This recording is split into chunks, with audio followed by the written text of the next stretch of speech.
All right, guys. So, welcome to our release of ACH. My name is James. I'm the head of product adoption here at PushPress, and we're really excited to finally get this out to the masses. Some of you guys have been asking for this for a long time now, and it's taken us a while to get this across the finish line, really just because we wanted to get it right. We could have released this maybe a year ago and make it a really mediocre product and a lot harder to use. And so the time that we put in has been really trying to pare it down and make it as simple as possible to use. So going over kind of the format of this call, what we'll do is I'll go over how to enable ACH, configure the settings, get your members onboarded into ACH, and really kind of what to expect on that the entire workflow. And that should be about 15 minutes or so. And then we'll save the last 15 minutes to kind of go over any questions you guys might have for us. And so we'll be taking questions through the chat. There should be a QA box for you guys here. And we'll get in with the remainder of the time that we have for our call, which we'll cap it at about 30 minutes. Again, we'll take some time to answer those questions.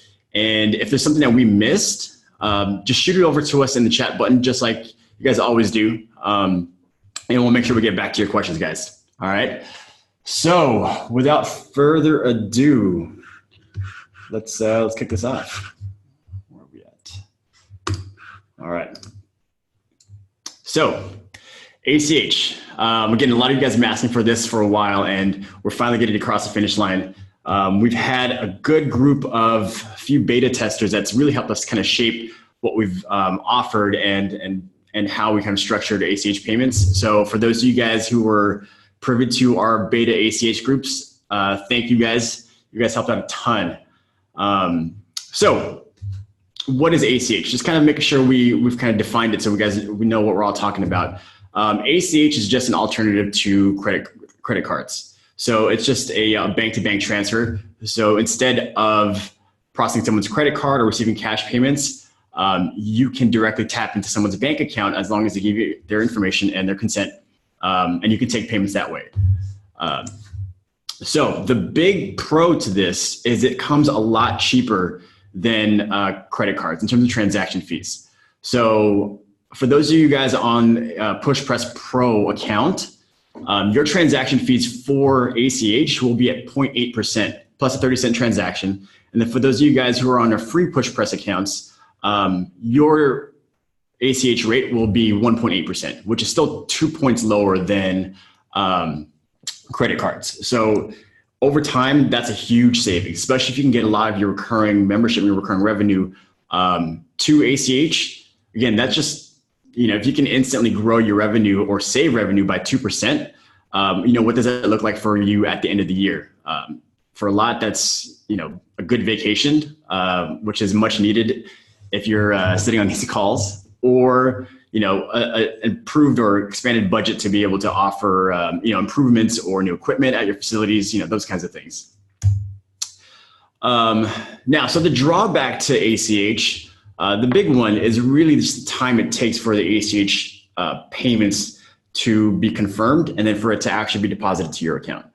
So again, the drawback here is it could take up to about 5 business days for Stripe to acknowledge that a payment via ACH has been successful or not. And only after that point, then the payment is then deposited to your account based on your normal deposit schedule. So, from start to finish, you're looking at about 6 to 7 business days from when a transaction is put through the system via ACH to when that actually hits your deposit. So factor that in terms of your financial planning for the month and what you expect your cash flows to be. But if you have that cushion where you're able to, you don't need immediate access to those funds, and you can delay it about a week or so, then again, the 2% savings is massive. So here's just kind of a quick little breakdown of credit cards versus ACH. And we just wanted to present some of this data to you guys so you can make an informed decision on, the pros and cons to offering ACH or sticking with credit cards. Obviously, the fees are significantly lower via ACH, but there is a risk for NSF fees. And we can go over that towards the later end of this call and explain what that is. And then the big drawback is the transaction delays. How long it takes for that transaction to be approved or not approved. And then from there, how long does it take for those funds to be deposited to your account? All right, so now we can get into the fun part here. All right, so as of tomorrow morning, everyone will have the ability to enable ACH for your account, okay? And you will need to opt into this. We don't turn it on for everyone automatically, just in case it's not something for you guys, you don't have to use it. But for those of you guys who want to take advantage of the ACH payments, first thing you'll need to do, and I'll walk you through this, is from your dashboard, you can go into apps, app store, and just like any other app that you would turn on, you go to ACH, configure here, and just enable this. Okay, so that just turns on the ability to accept ACH payments. Now there's a few things that we'll configure here. The two things in terms of just the fees that you can pass on to your client or your customers is NSF fee with a credit card backup and NSF fee without a credit card backup. So NSF just stands for non-sufficient funds. So that's if a member or a customer puts through a transaction for, let's say, $200, but their bank can't support that. Maybe they only have $150 in their account. That would return an NSF fee and an NSF decline. So with that, Stripe does charge a fee for that, a $4 charge, in which case you can define what you want to pass on to your member, right? So if I define this as $5, then when this transaction comes back, if it comes back as failed with an NSF reason, then let's see, then the member would be charged $5. All right. And then so the other thing to configure on this page is you have to enable ACH for landing pages, right? So if you wanted to onboard new clients and their first point of sign up or onboarding is through a landing page and you want to accept ACH, you'd have to go through and just enable it here. All right, there's a bunch of other ways that you can still use ACH, but in terms of the client experience, if you want to get them to a landing page, which is always the quickest and fastest way to get someone in, you want to enable ACH for these plans. And my recommendation is just do it for your higher ticket plans or your recurring plans. But I wouldn't do it for something like a drop-in, right? For something like a drop-in for a $20 on average cost, it may not make sense to have to go through and wait that long for those funds to come in and then have someone kind of jump through the hoops of providing their banking information just for a $20 drop-in. So just kind of the use case there. Cool, and we'll hit save. All right, so we'll kind of jump back into here. So we've gone over how to enable and just talk about what our configuration settings are. So now the first thing we want to tackle is what do we do with your existing members who are all on credit cards, right? And so we've created a cool manager tool. If you go to apps and you go to ACH, here you'll see all of your members who are listed, or all the people in your facility who are listed as members. And we can batch select these guys to receive an email that'll ask them to input their banking information, right? So what I can do is I can batch select these guys, scroll down at the bottom, and just send a request to them. And we'll go over what that request looks like and how they can verify their ACH banking information. But we'll send these guys that email. And that takes care of that step. So what you can use this page to manage who has been confirmed, who has been reached out for the ACH request but didn't reply yet. So maybe periodically, if you're running some type of kind of plan or campaign to roll this out, you can come back to this page maybe every few days and just resend that email, just to remind your members, hey, can you check your email and confirm your bank account? It'll help us a lot. And there's a bunch of ways that you can roll this out. A couple of cool things here. This little modal off to the right, this kind of summarizes how much you could be saving per year if you convert everyone to ACH. So in my test gym here, if I converted all 94 members to ACH, just on that 2% savings alone, I'd be saving almost $5,000. And And again, that's without any effort, as long as I can get these guys in. Cool, timeout. Let's back this up. All right. And then the other piece here is you can see if anyone has submitted their banking information, but it technically hasn't been verified. So let's talk about that. All right. So go back to our presentation here. So there's two ways that a member or a customer can verify their bank account information. Okay. So the best way to show you guys this is I will do this through a landing page. So I'm going to launch a landing page here. So I've already enabled ACH for this specific landing page, okay? And what you'll see is towards the bottom, it's asking for banking information. All right, so I'm gonna fill this out. James 72.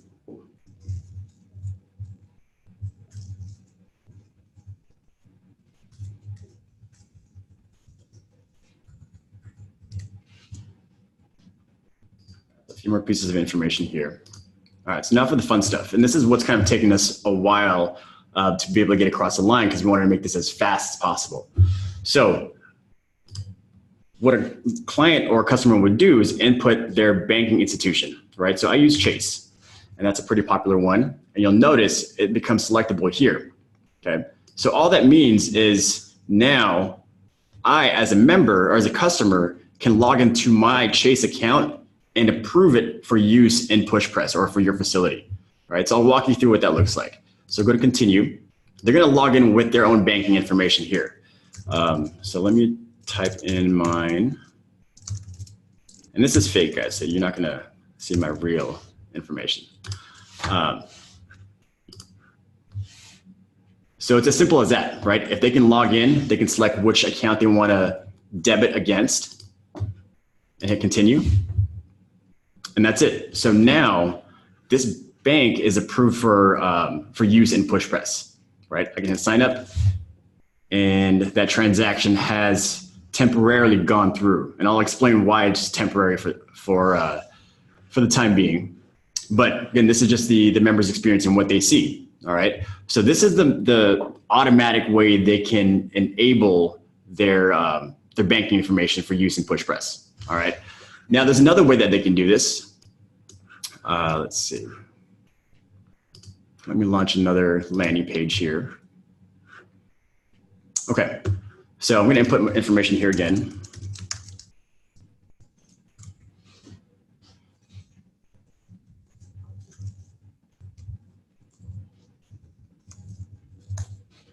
Let's see, there we go.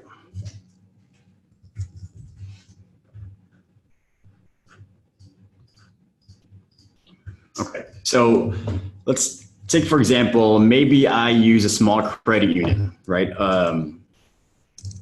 A credit union that's not in here.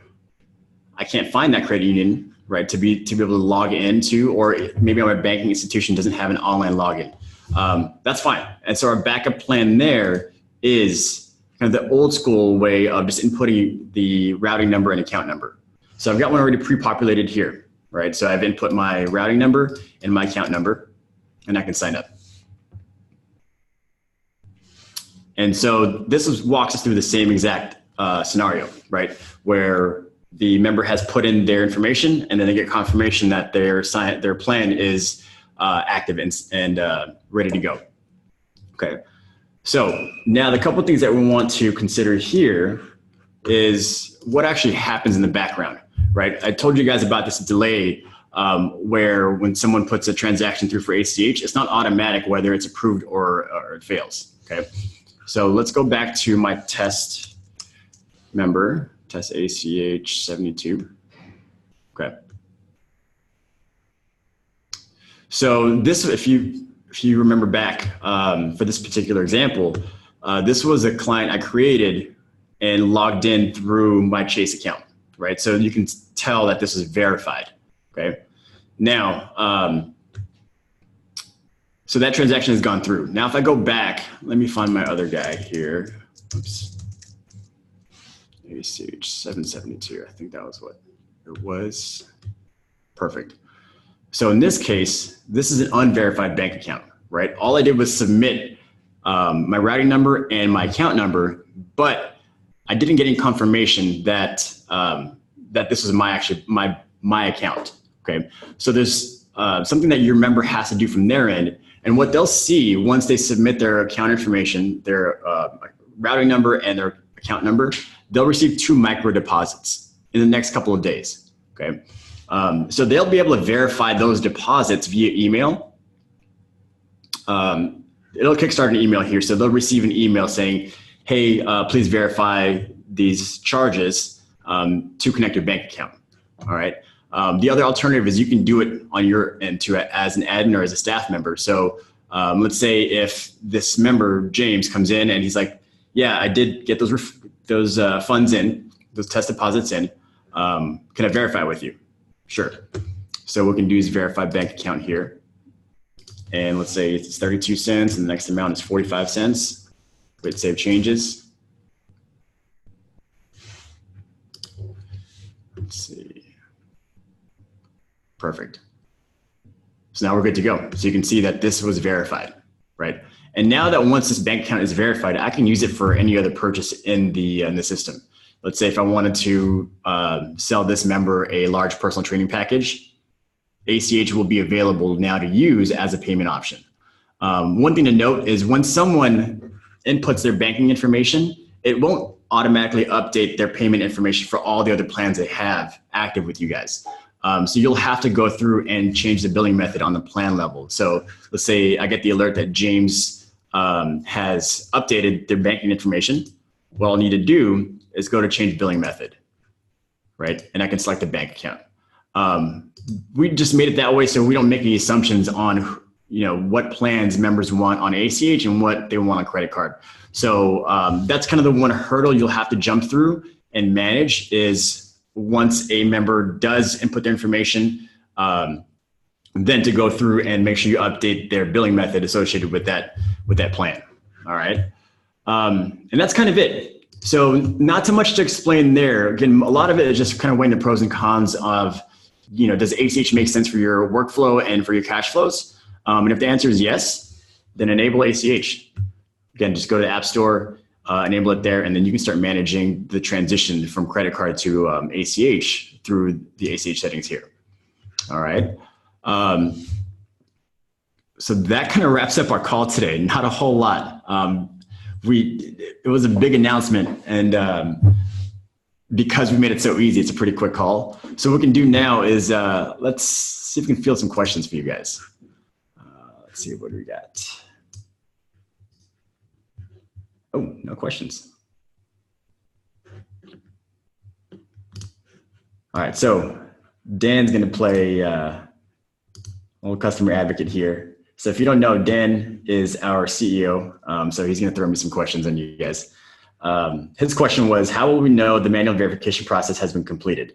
Will they disappear from the top of that report or the status change so we know that their planned default payment method or what their planned default method is? So what you'll see, guys, is when someone has submitted their banking information, but it's not verified, again, it would be here.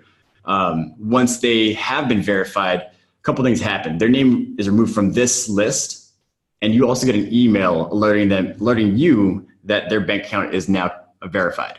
And again, all that means is just now it's available for use for anything else. So good question there. Let's see, we've got a few more in the chat. Let's see. John, what are some examples of verbiage you would use to encourage your members to transition to ACH? How does it benefit them the most? Let's see. So good question there. And a lot of that, I mean, there's a lot of song and dance we can use, but really, I think I could speak for a lot of people in the space of micro gyms. We have a good relationship with our members and clients, right? And so just being honest with them, the 2% savings that you would receive as a business can help go right back into the business, improving the business, increasing the budget for repairs or for new equipment, those kinds of things. So, in our beta groups, we've posed that question, and a lot of things that we found is just honesty is the best approach. there are some, we've had some clients who, provide some type of incentive, especially for those of you guys who are affiliate owners, and the CrossFit Open is coming around. There's some swag to be given. So I know one gym was offering, free t-shirts for those who jumped on ACH. So there's a few ways you can go about it. My suggestion is just really be honest about what this means for your business and the impact it'll have from you guys being able to operate and deliver better service. Now, in terms of the benefit from the members' perspective, there's really none. It's kind of a wash. It's just preference from their side, credit card or ACH. Let's see.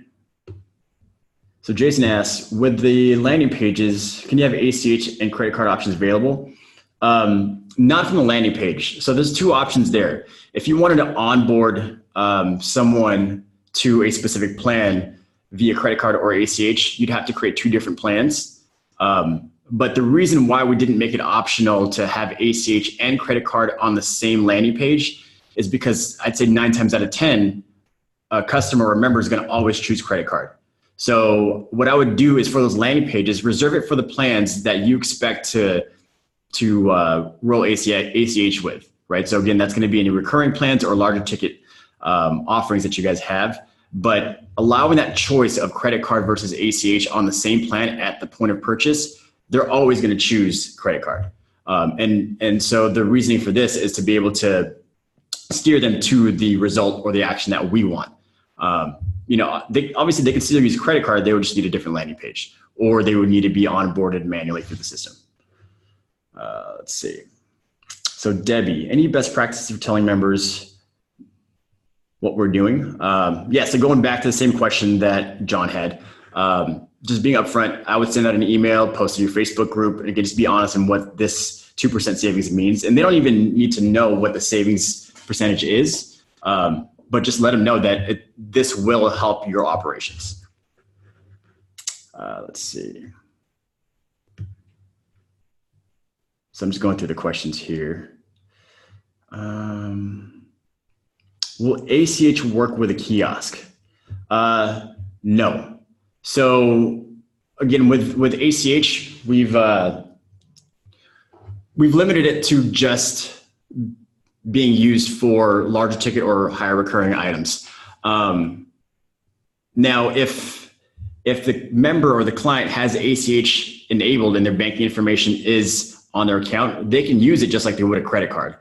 And again, that would get charged through whatever schedule that they have. If there's an invoice, if that's supposed to close immediately, or if that invoice then gets rolled over, into a larger purchase at the end of the month, they can still use that. But they wouldn't be able to input their information, their banking information, at point of purchase. So again, the only couple of ways that they can get their banking information into the system is through a direct request from you via these emails here, right? And then again, you can also do this on an individual level too if you wanted to. So if I click on Beverly's profile, it should take me to her profile where I can request a bank connection here, right? So request new bank account, and that fires off an email. And again, these are just the two different methods that we can enroll her into ACH. Okay, let's see. All right.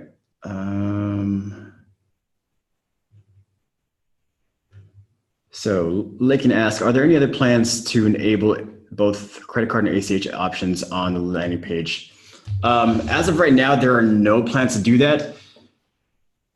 I don't want to speak out of line here in what we can or will not do in terms of just the landing pages, because I know that Chris, who is our head of product, he's got some lofty plans to improve our landing pages, both in functionality and design. So I'm not sure if there's a way that we'll be able to do that, but I can field that question to Chris and see what he comes back with in terms of providing some type of maybe controls to make it easier to generate landing pages for either credit card or ACH. But I don't think we're going to get to that point where one landing page will support both without having to create a specific link or a specific landing page for that. Let's see. So Ian asks, are you able to customize a message that you send out to your members to convert to ACH? No, not currently. So I think Ian's referring to this page here where we send this request to your members. Right now, this is going to be just a general request. It's going to say something to the effect of, Flex and Tone requests your banking information. Please confirm here and send a unique link for their specific account. Now, going forward, one of the things that we're working on is a way to be able to customize some or even all of the communications that come out of PushPress, which would include being able to customize this email. But for the time being, that's not a possibility yet. What I would recommend is communicate to your members ahead of time, right? So send them an email from your personal email client or your Gym email client, or post in your Facebook group or a blog or whatever it is, and give them heads up on what to expect. And then that way, when they receive this email, all it is just take action, right? We don't want them to make a decision here. It's just they see the link, they click on it, and they submit their information. Let's see. So Mark is asking, sorry to be clear, I have the kiosk set up for monthly billing. So if the customer uses the kiosk and the ACH is their only form of payment, will it not bill against ACH? So I stand corrected. ACH will still be usable as a payment option. So if ACH is their default billing method, then purchases via the kiosk, the store app, and all those kinds of things, that will be usable for that transaction, right? So invoices that are set to close on the first of the month. I got this reserved. Sorry, I got 3 more minutes. Okay, all right. Sorry, guys. I had this set for 2 p.m. my time, and they're a little early. Okay, so let's take one more question here, guys. So Debbie, if we had some change prior to October 1st, we'd be good to go for ACH. So you would see the savings for converting to ACH as soon as that member's next transaction goes through, right? So if I converted to ACH today and my membership goes through tomorrow, that would take effect tomorrow, right? So my next deposit for that particular member's transaction would effectively be 2% higher, right? I would receive those savings immediately. So good question, guys. All right, so we're running out of time here, but I encourage you guys to reach out to us if you have any questions. We'll have this playback available for you guys on Facebook, we'll have a blog post for this as well. And then obviously we'll have a bunch of help resources for you guys. And again, we will release this for you guys tomorrow. So by tomorrow, you should be able to log into your PushPress accounts, go to the app section and enable ACH. All right. Thanks guys. We're super excited to finally get this through. If you have any questions, just reach out. Again, my name is James. And we'll see you guys soon.